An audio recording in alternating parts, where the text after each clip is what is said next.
Hey everybody, I'm Jesse, and welcome to another edition of Gen X Thinks. And today I'm going to talk about dystopian versus post-apocalyptic. And for those of you who might not know the subtle differences between those two things, I'll explain it real quick. Dystopian, like a dystopian future, is just a bad future for humans, right? For the common person. It's one that's either controlled by a harsh and brutal government, no freedoms, no prosperity, everybody's broke, and you can think of like communist Russia back in the day, where you just, work your 40 hours a week for, your ration of potatoes or whatever, and go back to your little hut, and and the government's controlling everything, that type of thing. 1984 is a dystopian future. Idiocracy, although for a different reason. Idiocracy wasn't about government control. It was just about stupidity, idiocy. But there are other movies. Anytime where you have society hold together, but it's a bad future, then it's dystopian. Now, post-apocalyptic refers to a society falling apart, and that's the main difference there. A post-apocalyptic future is one where you don't have civilization anymore. It doesn't necessarily have to go clear back to the Stone Age, but the ties that hold people together, government and, commerce and these things, are stripped away by natural disaster or, plague or whatever, war, whatever. And that is the distinction between the two. Both of them are bad, really, for humanity, for civilization, for people. But one is complete and total freedom, and the other one is completely and totally lacking freedom. The dystopian future doesn't, your freedom is taken away. Even in Idiocracy, their freedom is taken away by the dumbing down. You know what I mean? They're just so stupid that they don't even understand what freedom is, and they're just kind of locked into these intellectual jail cells, right? They don't even understand. They're just too stupid. And part of me, honestly, the dystopian part, we have these people in our society today who are begging for the dystopian future. A large percent, not the majority, but a large group of people they want a dystopian future. They want complete government control, or they want, complete just stupidity and dependence on technology and machines, these kind of things. And part of me actually wants them to have it so they can learn. You know what I mean? Part of me wants them to get some tough love, to learn from experience. We need a dystopian future day camp or some shit like that, so these people can go there and actually see what they are voting for, what they are rooting for. That's just a streak in me that people should get what they ask for. When they don't understand what they're asking for, they have no idea, they're just clueless, and they're begging for a certain thing, and then you give it to them, and they learn their lesson. You do the same thing they used to do the same thing with kids back when raising kids was normal, and a kid wanted some shit, and you warn them against it, and they keep begging, so okay, find out. Go ahead, do it. That's what I learned a lot of lessons that way. Then I'd do it, and I'd realize that wasn't the best idea. Either that, or I'd get the thing, and then I'd realize that I didn't really want it. I just thought I wanted it. I thought it would be great, but it wasn't. And then there's a group of us who kind of hope for an apocalypse, because if you're paying attention, you see that society is headed toward the dystopian. No matter how how you look at it, not just the voters and the common people who are rooting for it and begging for it. They're not in control of it. It's the government, the big business, pharma, whatever. These institutions that are in control are steering us down that path toward a dystopian future. And that's one of the reasons I kind of hope for an apocalypse, to avoid that. I don't want to live in that. I don't want my kids to live in that. And just think about the book or the movie 1984. I don't know. I just rather miss that whole thing, whether, by any means necessary. Whether I get taken out by the asteroid or I survive, as long as the asteroid comes and we don't get that future, that 1984 style future. A boot on the human face forever, that type of thing. So yeah, that's one of the reasons in the back of my mind where I kind of root for an apocalypse. I know that's kind of messed up to say, but I can't help it. I do.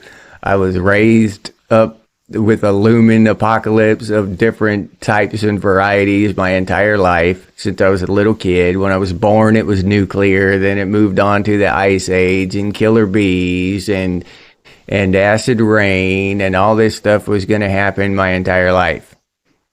And I kept expecting it to happen a lot of the time until I got, up into my adulthood, and then I realized it was all just bullshit.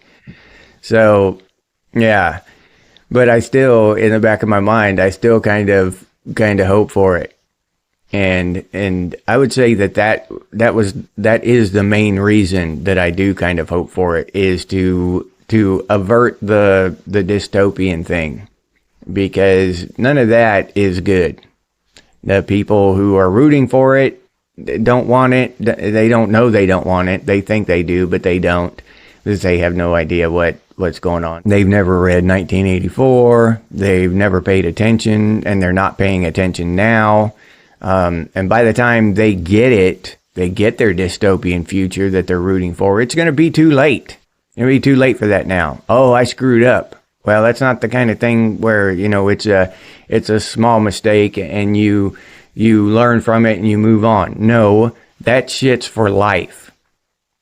That shit, once you give a government world control like that and total control over everything, then that's it. I mean, the only thing that's gonna take freedom back is a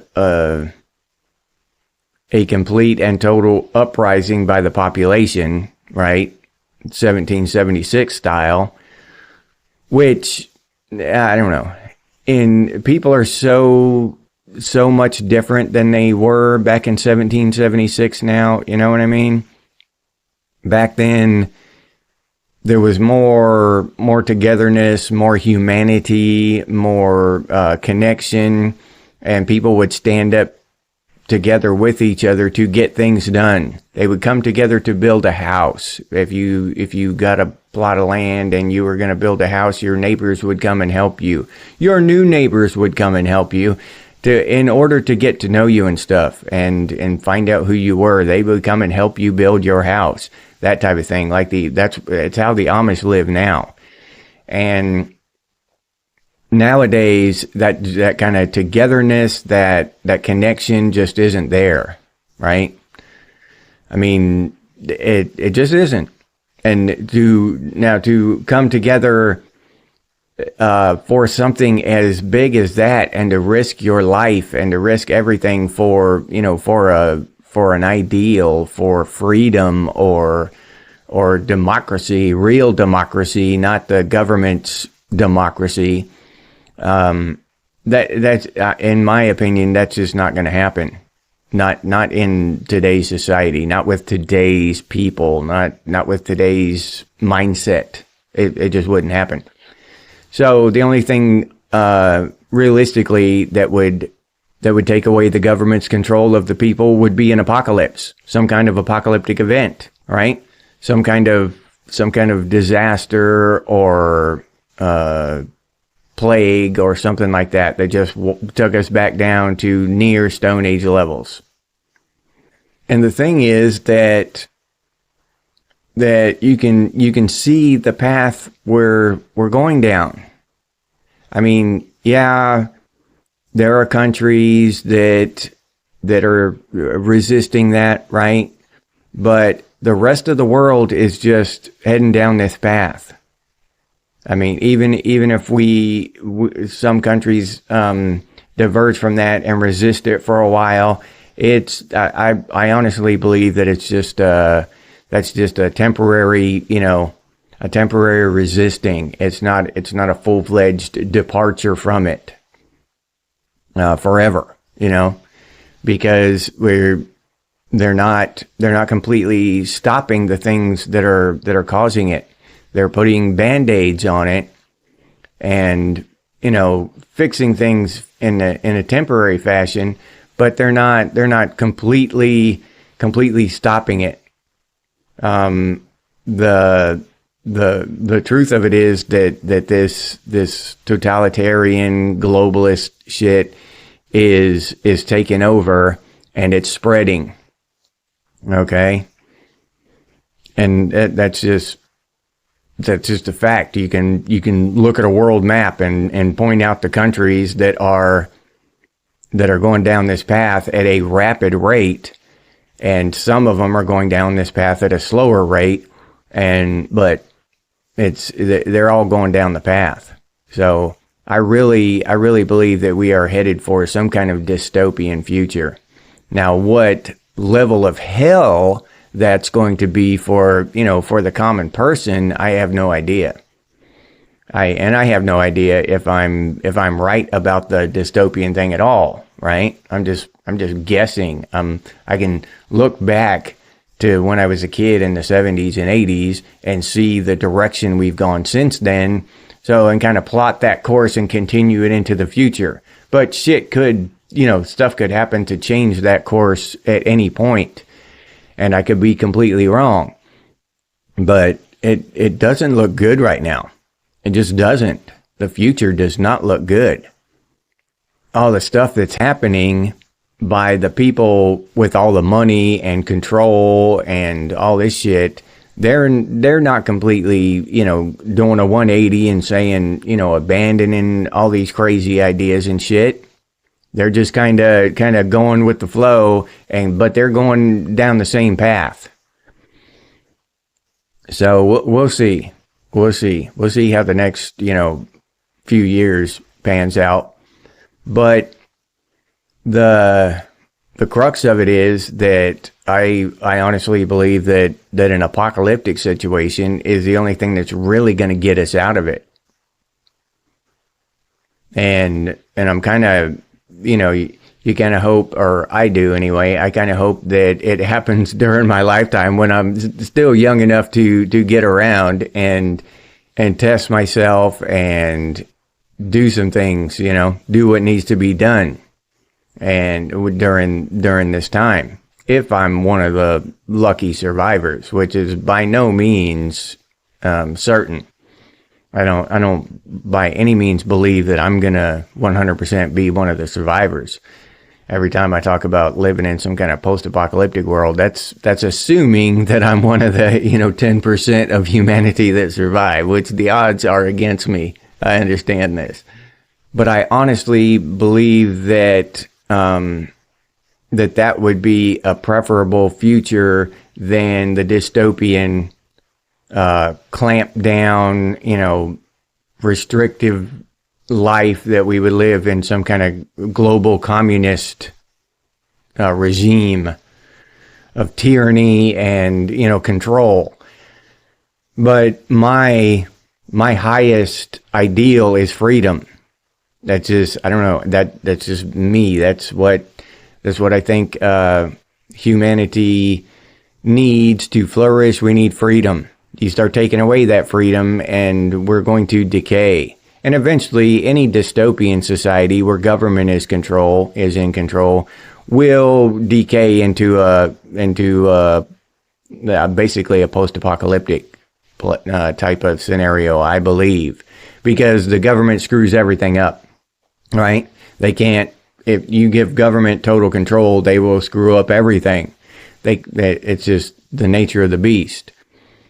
I've never heard, not a single time in my life, where the government stepped in and actually changed things for the better or did anything for the better. Made things better for people, ever. Not once in my life have I ever heard that. So every example of the government stepping in, it's always 100% of the time, in my experience, overreach, overblown, catastrophic failure in every category across the board. Every time the government has a hand in it, it's destroyed. It's ruined. And every time they have a hand in any kind of incident, there are always a lot of gray areas and questions and confusion, So, yeah, I don't think that a dystopian society would last very long. I think that's another, just a slower form of apocalypse, but I wouldn't want to live through it. I just wouldn't. I wouldn't want to try to survive through that kind of apocalypse. But back to the freedom thing, that's another thing that I believe that people just don't understand. I've mentioned this before about how the younger people are just born into this. In my video about the ice cream, right? They're just born into this, and this is their ice cream. That ice cream is this way because they don't know anything else. They don't know how much better ice cream was back in the day. So when you're born into this kind of world, you don't know what real freedom is. This is freedom to you. And even though it's not freedom. It's not free. We're not free at all. And yeah, we're free to walk around on the street and do whatever, but we're not free to travel around the country. We're not free to get on an airplane and fly somewhere. We can be stopped right there and be patted down and shaken down and returned and told no, whatever, taken into a separate room and cavity searched and shit and all this. So no, that's not freedom. We're not free. But the younger people now, who were born after 9/11, they think we are, because they keep promoting this idea that America is freedom, that we have a democracy and all this shit. And they've got to start all these wars because they're defending this illusory democracy. And so, yeah, just the younger generation, they don't understand that they're not free. They think they're free. And that's part of the reason, because they're brainwashed and indoctrinated, and that's why they want this march toward this dystopian future. And I'm about freedom. I would go back and rescind all this stuff and take our freedom back if I could, and show people, like Neo in the Matrix. I'd show people what real freedom was, and let them see it for themselves, because a lot of them don't really know. And it's not going to be good. Forgetting what it's like to be truly free, or not knowing it in the first place, is going to have dire consequences. Because if you don't know how good freedom is, you're not going to fight for it. It's absolutely not. I don't care. You know what I'm saying? If you don't know how good ice cream used to be, then you're not even going to think about it. I just want some ice cream. I don't even know about the existence of real ice cream that was good back in the day. This is ice cream. It always has been my whole life. So that's the kind of thing that we're headed toward. And I just don't think that is going to be derailed because of the reasons I just outlined. People don't know what freedom is. They don't know what it's like to be free. So they don't hold it highly in their esteem. They don't value it because they don't understand that you can lose it. They don't understand how much we've already lost. And as right now, I mean, it's not going to be too much further until, they're locking us down. I mean, they already have, but until they're doing that shit permanently, they're going to lock people down one day and it's going to be permanent. People are going to get used to it and they're going to just say, okay, that's the way things are now. You work from home if you can. If you can't, then whatever, figure it out, but you're not coming out of your house. So that kind of stuff, that's the kind of dystopian future I'm talking about. And it's not as far-fetched as we would think, looking back at 2020 and 2021. And all the people who behaved and just walked that line, just went along with it, just because they were told to. About sheep and cattle, and they just follow. That's all. They don't think for themselves. They don't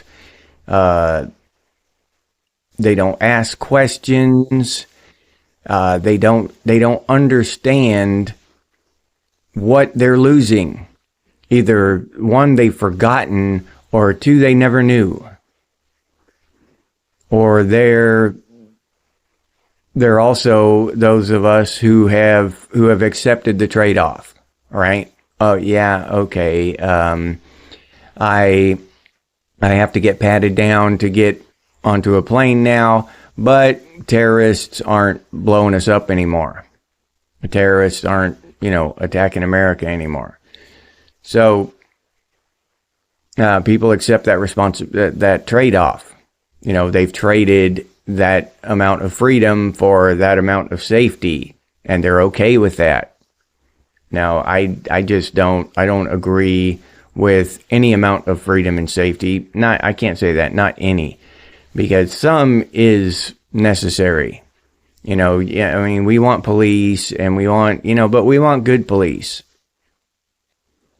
And we want fair rules and laws and regulations. We don't want all this stuff that favors these billion-dollar corporations and these slush funds and these corrupt bureaucrats and politicians.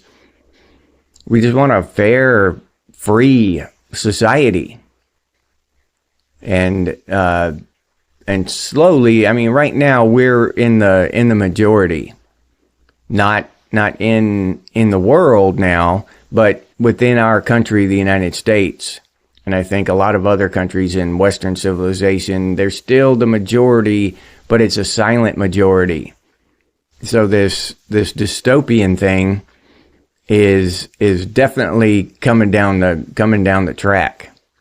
And all you have to do is look around and see, and look in the past and see where we were and see where we are now, and look what's happened and what's happening, and continue the line off into the distance, into the future, and you'll see where we're going to end up, unless an asteroid comes and saves us. And I'll leave you there with that. If you enjoyed this episode, please like, subscribe, and comment. If you'd like to support the channel by becoming a member, I'll put that link down in the description, or you can head over to the channel page and become a member that way. If you'd like to support the channel directly, you can do so by clicking on that super thanks button down there. Or you can head over to Buy Me a Cup of Coffee and buy me a cup of coffee. I'll put that link down in the description as well. If you're interested in Gen X gear, we got some pretty cool stuff over there at Redbubble. Gen X Thinks and Gen X branded stuff. T-shirts, coffee mugs, stickers, all kinds of cool stuff. But I'll leave that link down in the description too for you. If you can't or don't want to support the channel in any of those ways, you can always do so by sharing these videos on your social media. That helps out a hell of a lot, so thank you very much to those of you who do that. I really do appreciate that. If you have any ideas for future episodes of Gen X Thinks, please put those down in the comments, or you can email us, and the email is genxthinks@gmail.com. And as always, stay frosty, Gen X, and I'll see you on the next one.